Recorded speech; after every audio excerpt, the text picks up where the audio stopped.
Welcome everybody to another edition of Maxin TV. I'm your host, Max Landisman. We got a great show for you tonight. We have here special guest, Sadra Hosseini. He is the CEO and founder of an app called Butler, BUTLR. It is absolutely, I am announcing this on my show, this has got to be $1 billion idea. This is absolutely the most genius thing ever.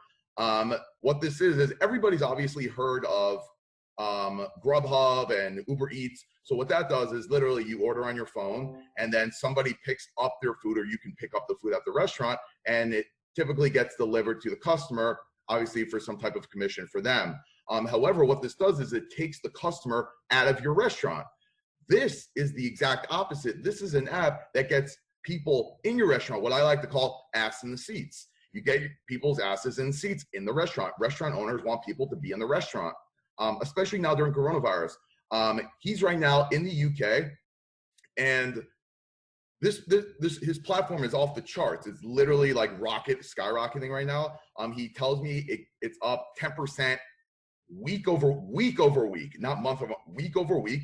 He told me, I believe it's up 80% over the last 2 months. Absolutely insane. He's got thousands of customers at this point. But this isn't his first app. He's created another app. It's a luxury app called Lux London. It's literally an app, concierge for a bunch of rich people. He originally started it, then his clientele just got richer and richer and richer. And it's gotten to a point where literally, like he's doing things that are ridiculous. Like I believe he rented out Wembley Stadium. I think that was only rented out like 3 times ever. One of them to like the Queen of England. Like you can't just do that. He was able to do it for like some prince in some place. I have no idea. But right now he's in the UK. The way we were kind of set up was, you know, I'm very friendly with one of the Hertz Rent-A-Car COOs. Her name is Tracy Gallen. Tracy Gallen is now an advisor for Butler, and she kind of hooked me up with him. And I asked him, like, hey, you want to make a video about it? We're going to make this video, and this is what it is. This is really an unbelievable app. People can literally just place an order on your app, and by the time you get to the restaurant, as soon as you walk in, someone will be up to you like, hi, Mr. Landisman, please sit down. Your order is ready. We're just going to bring it to the table. As opposed to getting to the restaurant, you got to order. It's freaking forever. You got to wait for the food. The food's ready. Bam, wham, bam, whatever. That's that. Also, another feature of the app, there's a ton of features of this app. And one of the features of this app is, let's say you had there was a birthday party you couldn't make. A bunch of your friends went to a bar, whatever, you couldn't make it. You still want to, you know, buy him or her a drink. You could actually go on the app, place an order for a drink or whatever, some bottle or whatever it is, and it can actually be delivered to your friend without like, otherwise you have to like call in. It's annoying, whatever. This is absolutely the most genius thing ever. I really think this is going to be $1 billion. This is $1 billion company. It's run very, very well. Obviously with Tracy, she really knows her stuff. She was on the executive team at Smashburger. She helped create Smashburger in the UK. She was also on the executive. She was also an executive with Burger King. She knows what she's doing. And so does Sadra. I'm very impressed with this, and hope you guys enjoy. Take it easy.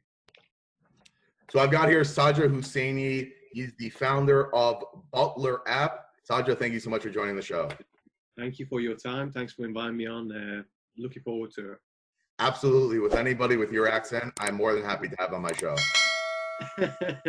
Hopefully, it kind of validates it. You were saying before, like it's really sought after in the US. So I'm 100%. 100%. Yeah, for those who didn't know, off the camera, we were talking about how people with like real English accents in America, people actually percentage-wise would much rather do business with somebody like that than somebody who speaks kind of like me. So yeah. So anyways, yes, sir. That's amazing. Yeah, I didn't know that statistic. I mean, things are in your favor, so thank God. So good things. So we have here, he founded an app called Butler, BUTLR, that's literally going to save the restaurant industry. As opposed to me explaining what it is, why don't you take the floor? Why don't you explain more about how this works and what it is? Yeah, Butler is, so we started in the UK. It's one of the UK's first kind of food and drink ordering marketplaces where we connect customers and venues together. So customers don't have to have 10, 15, 50 different apps on their phone for every venue that they visit. They'll have one app on the phone, and with every venue that we have on board, they can use the same app to order food, order drinks. They can reserve the table, and they can order, and once they arrive, the food is ready to be served. So yeah, we've been growing in the UK, and hopefully we're going to be in the US very soon. Yeah, I'm gonna make a call right now. I do think this is $1 billion idea. For what people don't understand is that right now, so what's going on, especially with Corona, people order out, people order delivery, Uber Eats, Grubhub, whatever. Not to take anything away from them, they run a good business. It's fine. The thing is that when you order out, you're not going into the restaurant. A restaurant owner typically, I guess, would want people to show up at the restaurant, right? They make more money that way, right? Exactly. So how do you get people in the restaurant? So obviously coronavirus, whatever, but there's an itch obviously to go back. So Butler app, you can tell me if I'm wrong, is literally going to get asses in seats, essentially. That's a good way of putting it. So right now, what's happening with Uber Eats, Grubhub, here in the UK, Deliveroo, what these guys have done, which is incredible, is they've made the takeaway experience super seamless, super easy. I'd rather just order in and someone brings food to me instead of I walk 10 minutes down the road to get the same food. So what we started to do, and what the vision for us was, we were to be the antithesis of Uber Eats. So how they've pulled customers out of a venue, we're looking to pull them back in. Obviously, that helps the venues with more customers. We bring down their costs, and that would allow the venue to kind of make the experience more enjoyable for customers. Right. And the same seamless experience that they've become used to for takeaway, now they can enjoy in every venue that we offer. That's right. I told you, off camera that I live in Miami Beach. So as I was driving, so there's like this strip where all the restaurants are, and I'm around 5-10 minutes away. I'm starving at this point, right? Absolutely starving. And I don't want to sit there and wait. I don't want to wait for anything. But I wanted like real food. I don't want just like fast food garbage, whatever. I wanted like a real dinner, whatever. However, the only place that you can like order from the app is Dunkin' Donuts. So guess where I went that night for dinner? Dunkin' Donuts. Why? Because I can order from the app, they get it ready. By the time I walk in, my food is sitting right there and it's done waiting for me.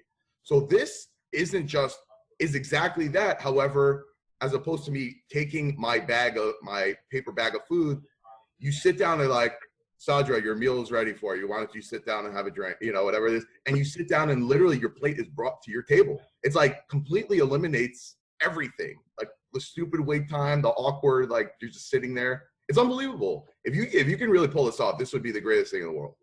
Exactly. So that's the user case we're going for. So we want to make it so easy to order the first time, but also order second, third. You don't have to wait 5-10 minutes for a waiter to come over. You don't have to wait 5-10 minutes for them to bring the card machine. Everything is done for you on the app.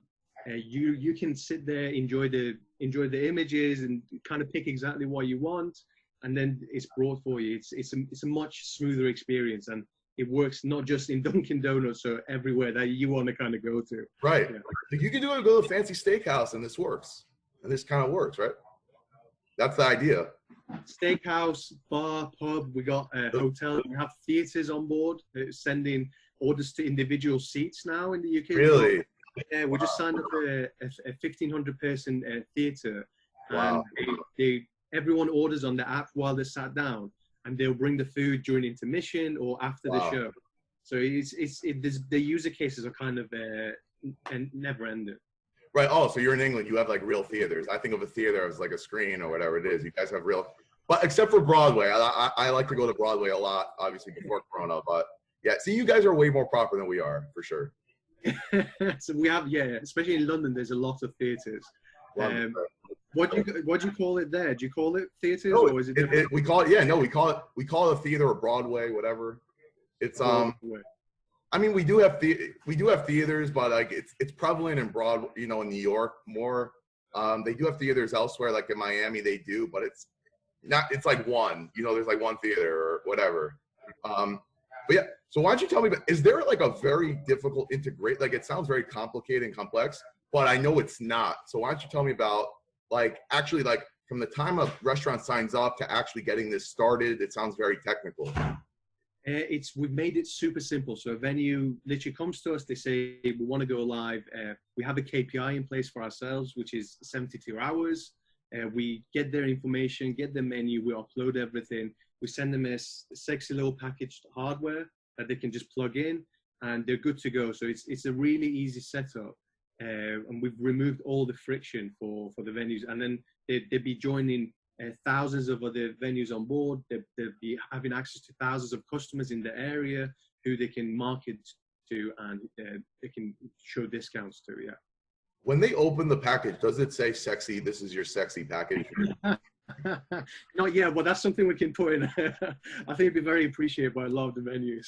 Yeah, you just send it to all the VCs that you're trying to, when you're trying to raise money, just this is your sexy package. Sexy package. Yeah. You know what I do sometimes? Like if I want to get like a customer that's almost like untouchable, I actually bought like really nice I can't pronounce leather apparently, but leather wallets. And I would send it to them as a gift, and I'd write a letter to them. I'm like, I hope you enjoy your new wallet. If you'd like to fill it up, please give me a call. That's a nice one. That's a Is that really genius or what? Come on, that's awesome. Especially for what you do. That I really like that idea. That's awesome. Yeah. The wallet I only paid. What? Have you had many people kind of get back to you through that? Unfortunately, no. I sent out 5, but I sent it to coronavirus. The thing is that people who do that, I actually learned it from somebody else. His response rate's like 60 to 70% of people he sent it to. Right. He didn't do the wallet thing. Like he would do the old fashioned one. He'd send like one shoe and be like, I just want to try to get my foot in the door. Please give me a call or something. Something like, it's so corny, but it just works. It just does. You get some response. Yes. 60 to 70% response. The thing is that coronavirus really screwed everything up. There's nobody's in the office. I sent it to their office. I called Darden Restaurants. Darden Restaurants is one person I try to call. So I called them. I'm like, did you get my package? They're like, what package? I told them I sent it here. Like, oh no, you got to send it over. I'm like, oh gosh, whatever. Did you spend a lot? Actually, those wallets, I bought those wallets on Amazon. I showed it to my parents. I'm like, what do you think this costs? They're like, wow, this is actually like nice wallet. It's this is minimum $25. I spent $5. I don't know. There's no way they're making money. There's for sure a loss leader somewhere. It's a 25. It's a real nice wallet. It's a really nice. Like I'd use it for sure. It's a nice wallet. It has got like a brand name. It comes with like the gift box. Like it's nice, but I also can't go broke doing it either. I can't spend like $25 and like buy a bunch of them, and you know. So I'm waiting for. I have like a bunch of inventory, like wallets and like shoes, in my house. That I just don't want to waste it during coronavirus. What a waste! Like whatever. I'm gonna steal both ideas though. I really like it. No, I appreciate it. Just literally all you have to do is just send them a video of yourself talking. They'll be like, sure, whatever you need. That would work. For you, it would, not for me. I'd send them a video of myself, like, who the hell is this? And just throw it out. Just like, you know. So anyways, getting back to this. It's not like this is the first app you've ever started. Like you started at another company that's actually very successful. It's called Lux London, right? Yes. So we started Lux London about 5 years ago. And that was to become we're looking to become the net porter of the Middle East. And we grew it really rapidly. We gained a good few millions in revenue. And it kind of morphed into something really interesting, which I told you about last time we spoke. We started kind of gaining bigger and bigger clients, these kind of ultra high net worth individuals across the Middle East. And the requests became crazier and crazier. We started kind of managing their lifestyle. We started sending them ridiculous watches, and that kind of. You have my address, right? You have my address, right? I'll send you a wallet, yeah. Oh, thank you. I appreciate it. Yeah, so we started getting some really odd requests, and we did some fun stuff for our clients, which we still do. One of the cool things I mentioned to you was we chopped one of our customers from London to Manchester. We closed down the Manchester United Stadium. That's and right. then we handed them the key, so they got to go around, have a look around. They got their own Michelin-starred chef to make them food. And it was a really cool experience. I think they'd done it. The stadium had only done it for the Chinese premier and their kind of directors. So he was the third person to be able to kind of enjoy that experience. Wow. But yeah, we constantly do cool stuff like that. Wait, so it wasn't originally meant for rich people, it just became like their rich people concierge? Like, what was it meant to be originally? It was meant to be. Have you heard of Net-a-Porter? No. No, it's like an online portal for kind of luxury goods, so Gucci, Versace, Prada, where you can go shop online. I think you guys have. What's your guys? Not Sears. I think Sears is it dead? Sears? Sears? Are you kidding me? Sears is our luxury good. That's a really bad look for us. Sears. First of all, Sears is going out of business. Holy hell! Have you ever been to America? Like, I've been once. I can't remember if Sears was the good one. Shop at Sears, right? Look what I got. I got Sears from America. Like, oh my gosh. What's your kind of no? I wonder why people hate us so much. Joke. Sears is like cheap stuff, whatever. I don't even know why they sell clothing, but you know. Are they still open? I thought they went under, right?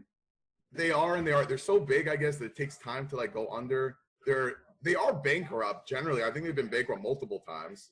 I mean, they're pretty sure they're in bankruptcy. You know, I'd love to buy their claim for their class action settlement stuff. Start looking for the right person to send shoes to. Right. No, I know the person. It's just, which house do I send it to, you know?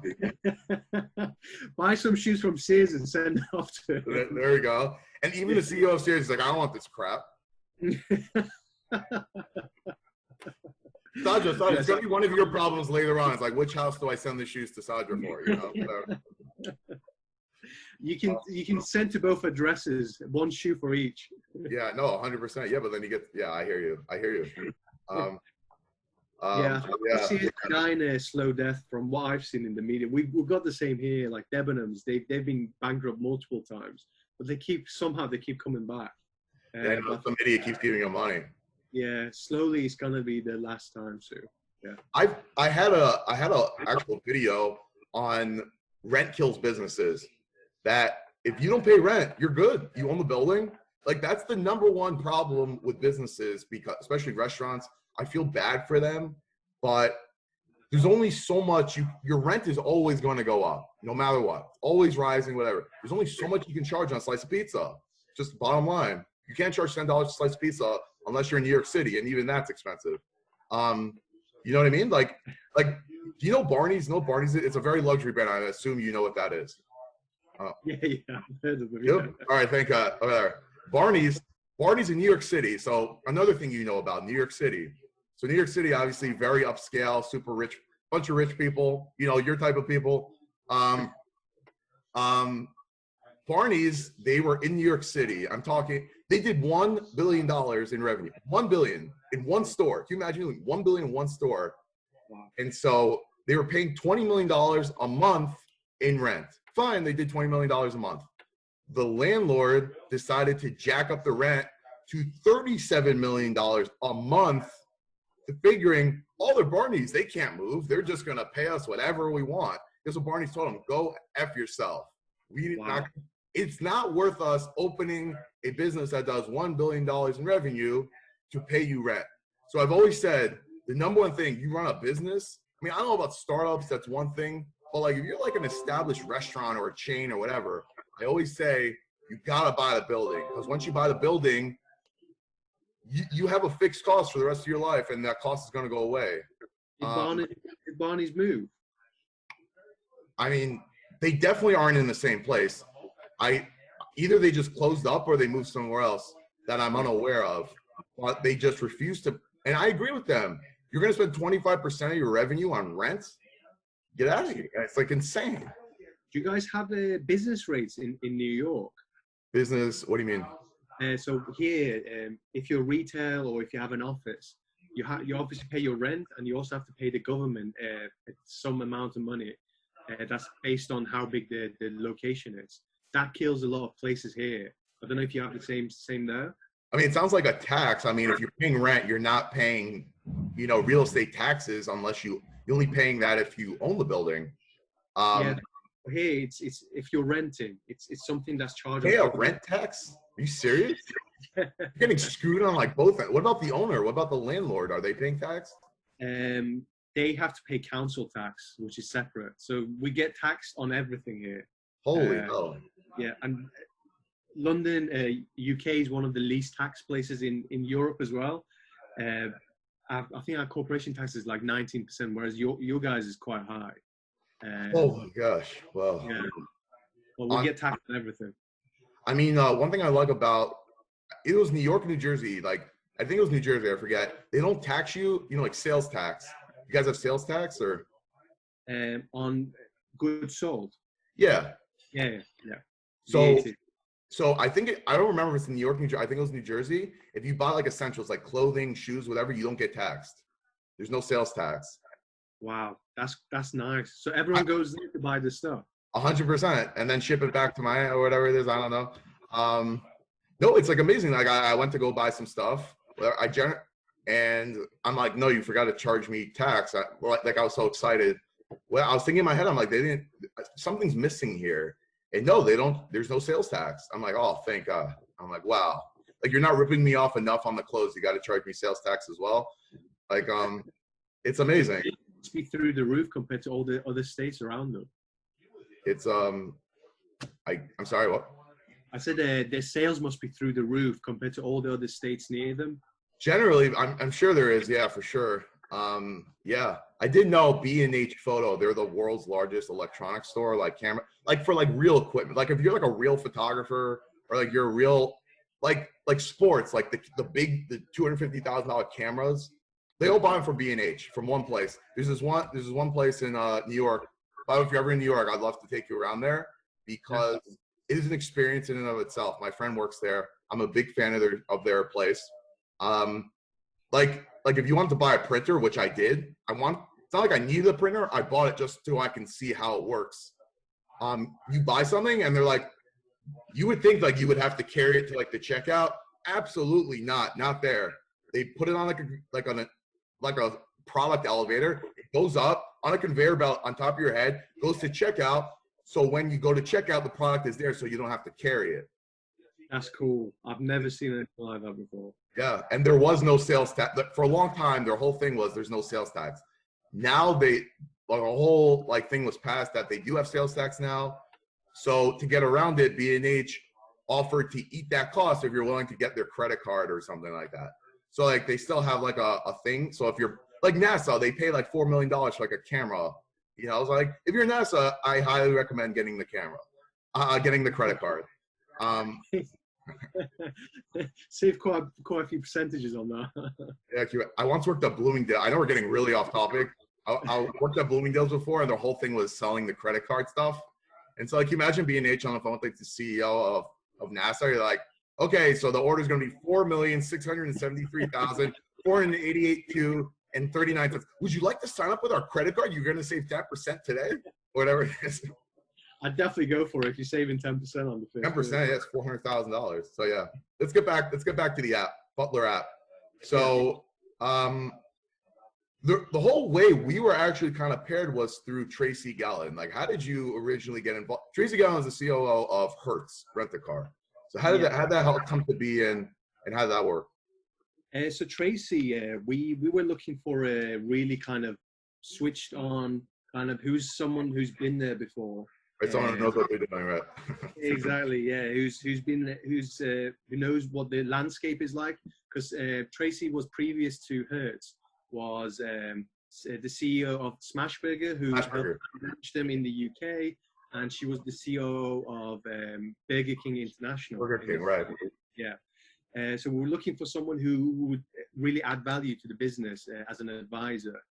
So we approached her, we had a few discussions with her, and she was really interested in what we're doing and the kind of long-term vision of where we're looking to go with making everything seamless. It's not just about ordering.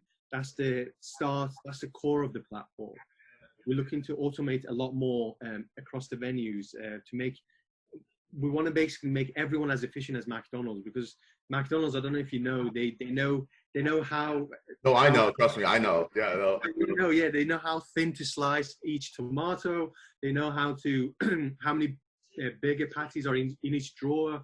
So we're looking to kind of make every little independent venue as efficient as them, to save them cost, increase their profit margin.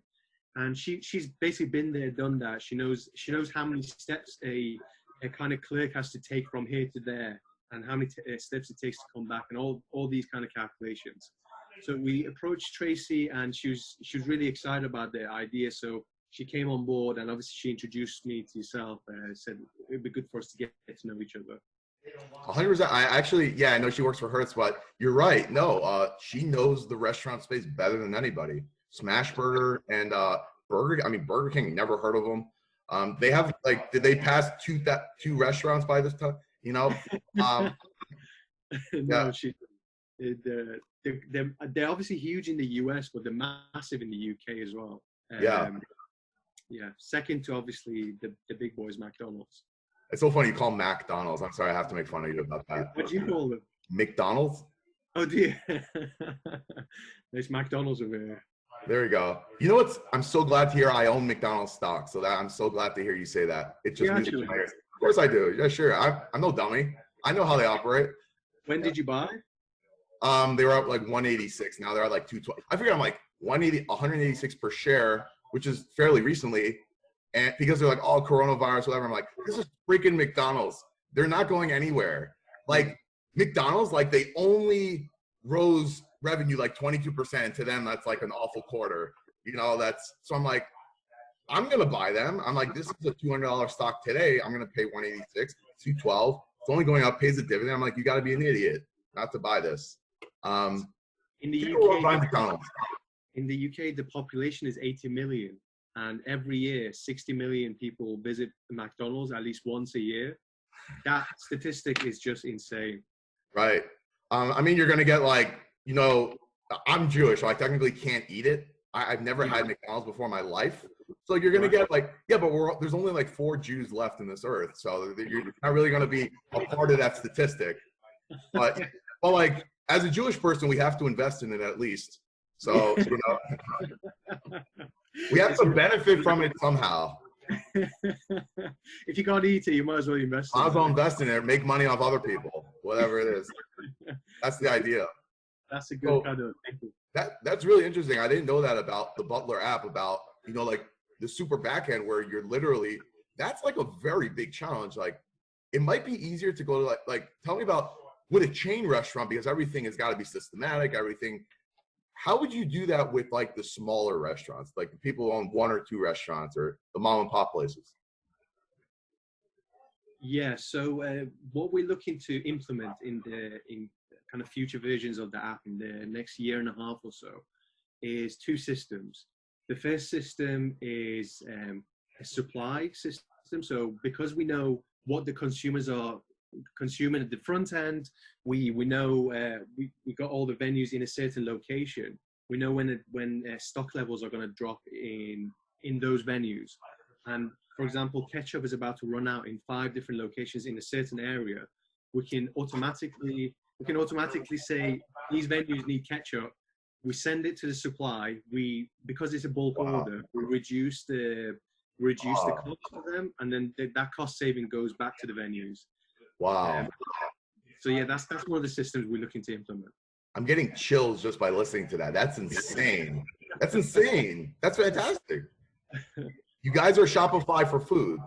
Yeah, that's a good way to put it. Yeah, that's a good idea. Sure. And something else that we look to implement is independent locations have a lot of problem with kind of temp workers, because it takes a lot of time to hire these people.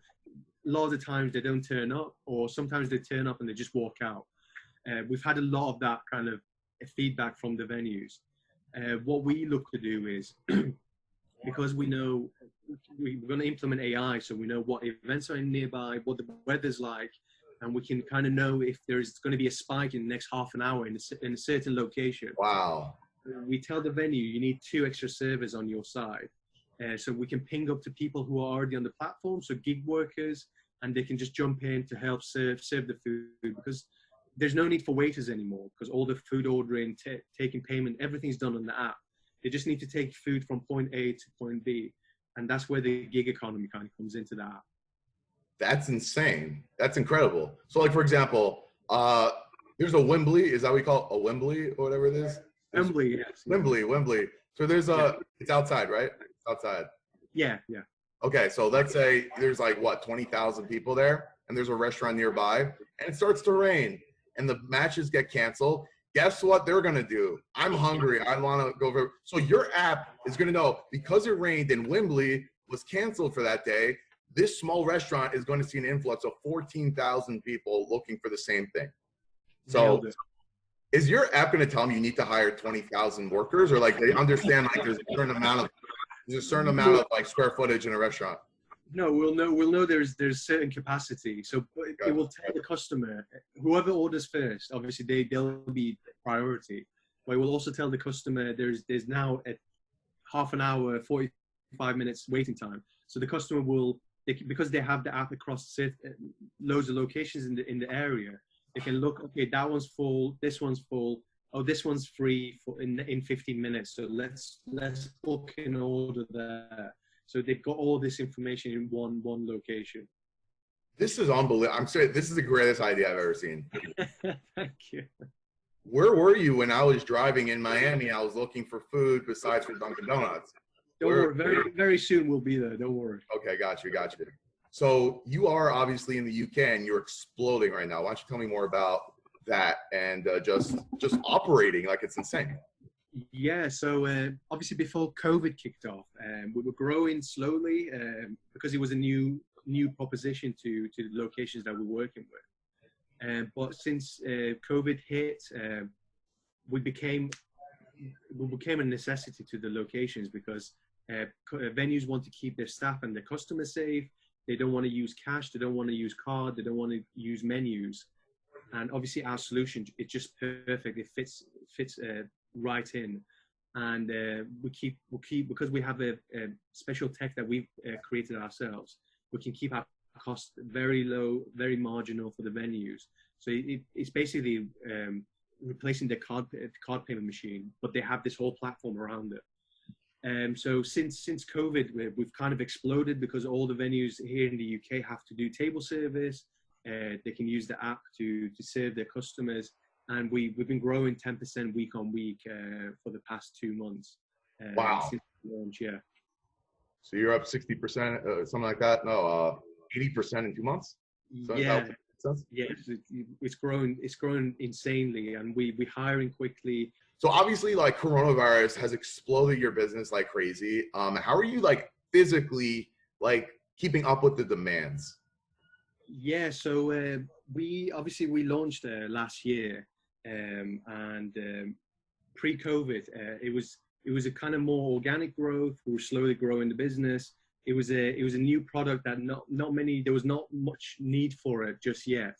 And then since COVID kind of hit, the whole platform became a necessity. It allows the venues to save on costs, keep their staff safe, remove cards, menus, cash.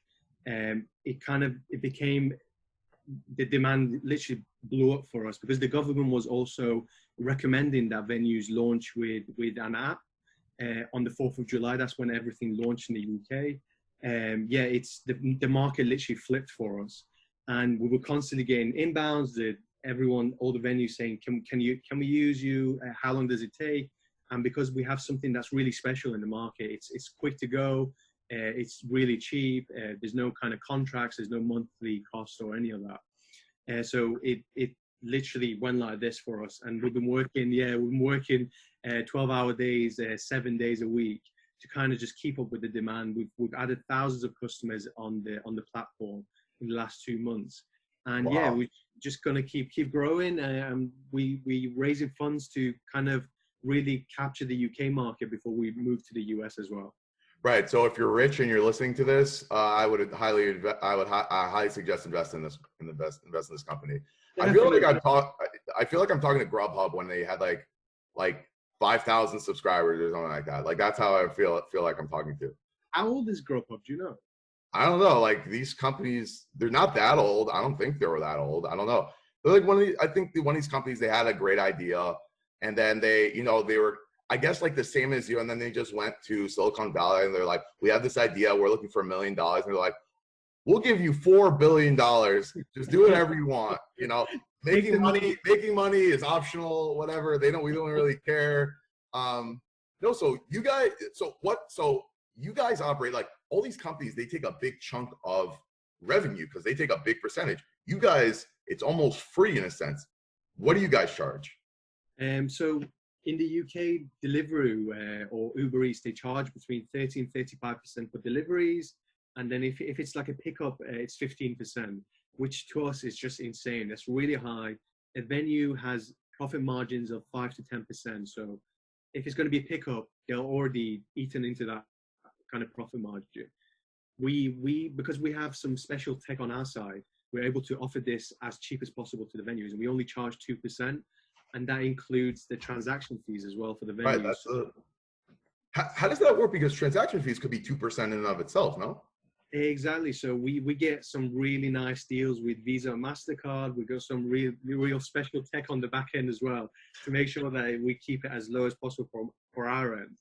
And because we're looking to kind of grow into this market, we don't mind keeping it as low as possible so that venues can kind of survive during this period. Where they're really kind of being beaten down. I don't know what it is like in the US, but in the UK, we've had a lot of places closed down. But oh yeah, for sure. If they use us, they can save up to 50% on their labor costs, front of house labor costs, because everything's done on that. So it keeps a lot of places keep going. Right. Also, you said I believe you raise as I like to say, asses and seats by 15%, right? Yes, exactly. So, yeah. Even like when you think of, sorry, continue. I'll say it after. Sorry. So because it's a marketplace, it's not just here's the app, use it once, you're done with it. We're kind of collecting these thousands of customers across the platform, and we can market around. So we can take people from these venues, push them to these venues, from these venues to here. So we will raise that kind of awareness on the platform. And at the same time, because it's so easy to order on the app, you don't have to wait for a waiter for 10 minutes, 10, 15 minutes to order or take payment. You can just reorder within, I think our statistic is a reorder takes about 23 seconds on the app instead of waiting 5 minutes for a waiter. So it kind of takes up that reordering and average order values for the venues. Yeah, in America, we're really big on saving time, even though we're saving time for absolutely no reason whatsoever other than to save time. We're not doing anything in America. We sit and drink beer and watch football. We have completely useless lives in America, whatever it is. So I'm kidding. Relax, You don't know if people saying that. But we have the same issue here, especially in busy places like London or New York, where people are just in a rush just to get places. Yeah. This way they know how much time they're allocating for their lunch, right, for the dinner, for the beers, whatever it is. One of the greatest value propositions you bring is, as you mentioned, I was talking about Wembley and 14,000 people going to your local burger place right there. And so if it says 45-minute wait because there's freaking 15,000 people waiting for 5 people to make your burger, it will actually give you the option of, it's kind of like a train station. When's the next train coming in? It gives you the option of, by the way, there's a restaurant down the street. It'll have your food ready in 5 minutes. So that restaurant that ordinarily would not get business now gets business from this, exactly, right? Exactly. So allowing, kind of pushing the information to the customer, it allows them to make a better decision. Like you see with Google Maps, so you know there's traffic here. Why don't I reroute to going this way instead? So it releases the congestion that could occur, and that's what we're looking to do on our platform. All right. I remember actually using a GPS. Did you ever use like a real hardware GPS? You used to use the TomTom. I don't know if you had it. TomTom. Yeah. I use the Garmin. No offense to Garmin, but no, they're very good. But I remember using them. I was, you know, coming back from like a baseball game or something. I was using them to go home. And so I remember instead of sending me home and sending me to like a dead end in like a horrible neighborhood, and they're like, you have reached your final destination. I certainly hope not. I feel like I was gonna get shot or whatever, God forbid. But yeah.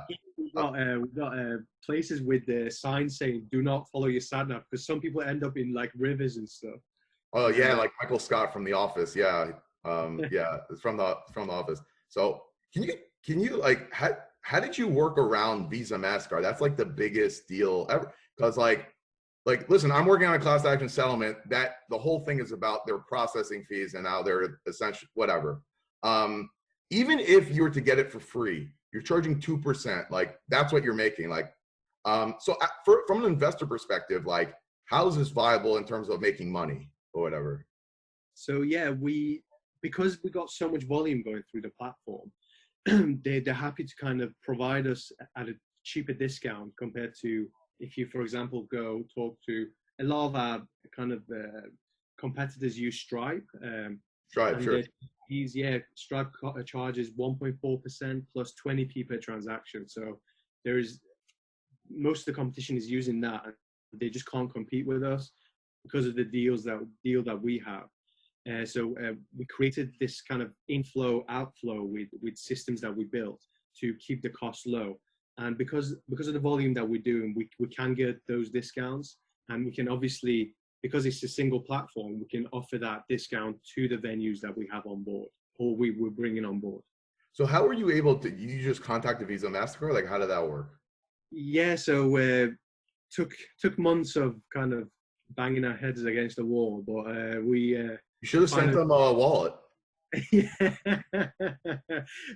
Your money in here. Right. Yeah, but yeah, finally managed. Obviously, you have to prove that you can do those volumes, which we do.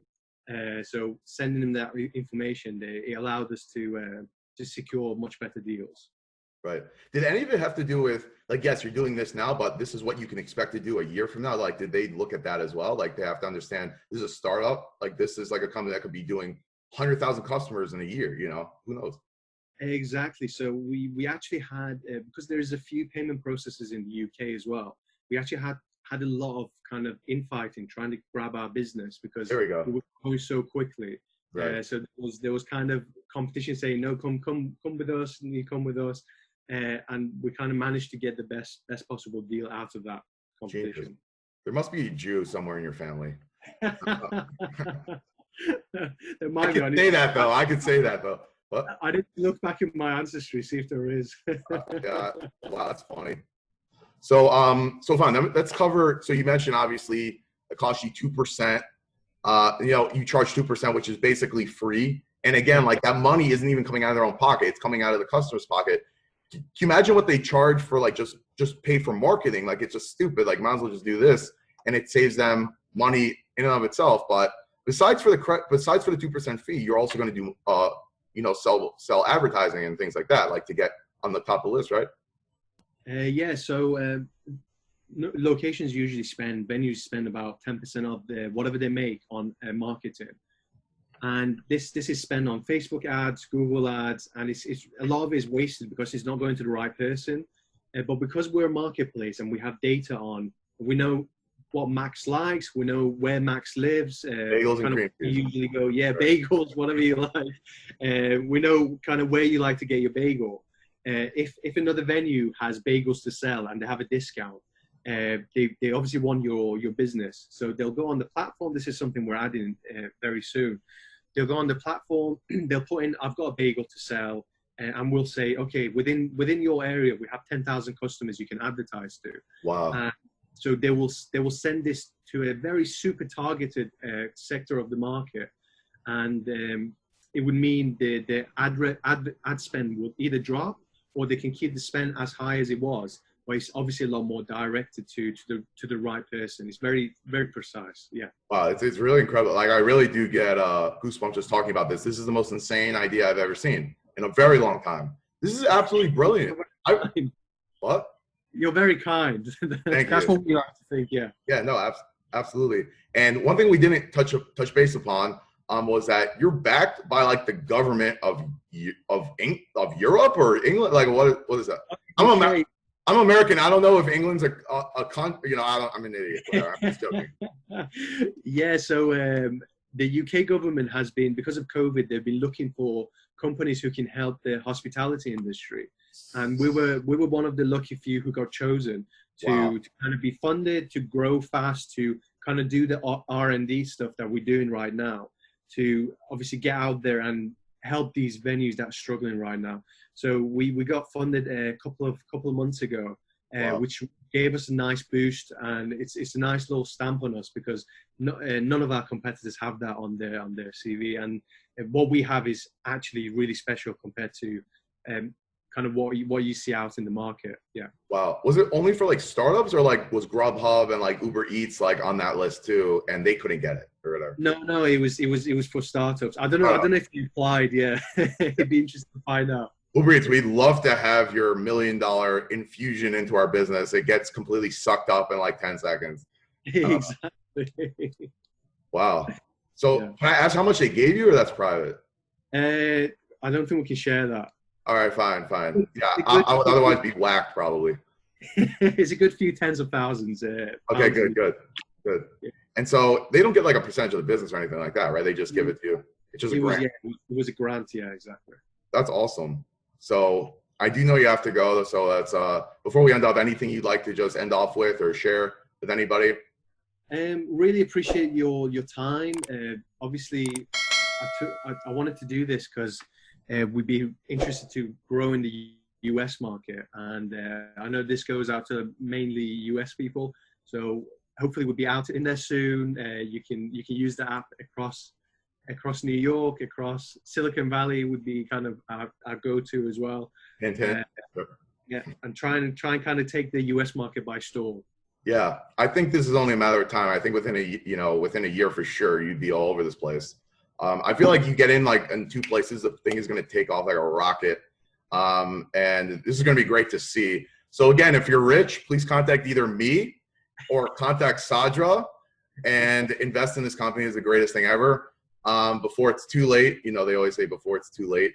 And yeah, and if you're a restaurant or hotel or whatever, also contact me. I also have a settlement I'd love to talk to you about as well. But no, Sadra, I really appreciate you coming on. This was a fantastic interview. And again, I thank you very much for your time. Thank you. I really enjoyed it. Have a lovely day. You too. Thank you guys so much for watching. I hope you guys enjoyed. Please click the like button down below if you liked it like this. Please remember to subscribe, share with your friends or anything. And also, if you or someone you know is rich and would like to invest in this company, please either contact me or contact Sadra. And this is like one of those situations where you don't want to miss out. It's really an incredible opportunity. Thank you again for watching. Max Landsman here with Maxin TV, signing off. See you next time.